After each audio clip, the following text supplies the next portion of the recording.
السلام عليكم ورحمة الله وبركاته. أكمل ما قالي ما نرمو هندي كيسانيو كمسلماس كان أمن تبرا ردفتني اللي أكم درتني سنين جرا.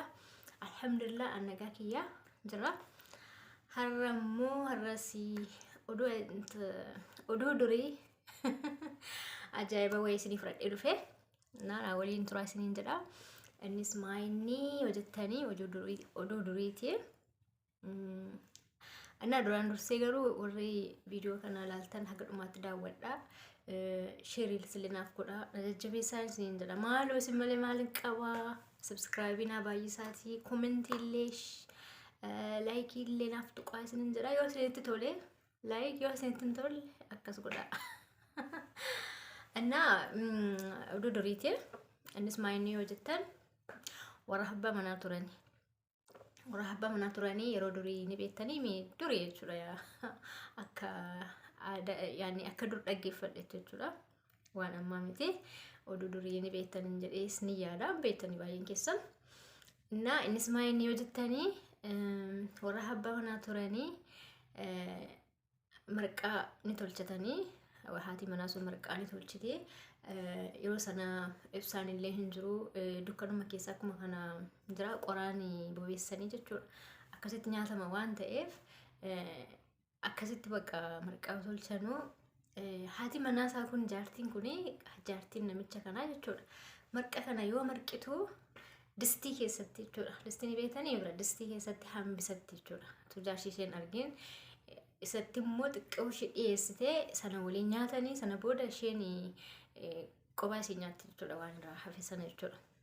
Yeroo baay'ee bakka akkas gootooni tokko akkas gootooni baay'ee rakkate abbaan manaa isii kun jechuudha. Odoo akkas rakkatee jiru amma asiin guyyaa tokko isheen gabaa deemnaan inni distii dhiqee jechuudha ofii isaatii distii kana dhiqee isasii dhiqxee lafa keessa malee achiin maal jedhama laata? Waan distiitti duqeetii kana yoo marqaa marqitu akka distii hin qabanne godhee dhiqee jechuudha. Maal jedhama laata maqaan isaan harkaa badee akkasitti dhiqee lafa kaa'ee amma isheen dhuftee marqaa kana tolchitee amma abbaan manaa kun biruma ta'a gala bira taa'ee amma marqaa kana yeroo inni beekaa malatti hojjeteera waan ta'eef jechuudha. Inni malatti hojjetee jira marqaa kana marqitee marqaan kun fiddee akkas tirii irratti dubbi gootee buustu marqaan bira distii keessatti homaayyuu hin hafne xiqlalli jedhe keessaa bu'e jechuudha. Yeroo kanatti abbaa manaati marqi bahee gabbaa ililchaa jetteeni. Abbaan manaallee sisteemii isiin godhatte isiin kuttee hambisachuu jetteetti jechuudha. Distii keessatti kuttee hambifachuuf abbaa manaati marqi bahee gabbaa ililchaa jette.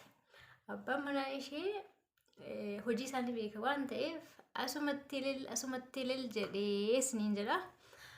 Yoo isin boorseef itti booraa. Ana garuu dasna edennaa isiniif qoodee waan akkasiitii isiniin jedha. Naa galatoomaa isiniin jaalladha. Isiniin kabaja. Naa viidiyoo keenyaa dhaggeeffachuu keessaniif baay'ee galatoomaa isiniin jedha. Waan haaraadhaanis haga walitti deebinutti isiniin jedha galatoomaa.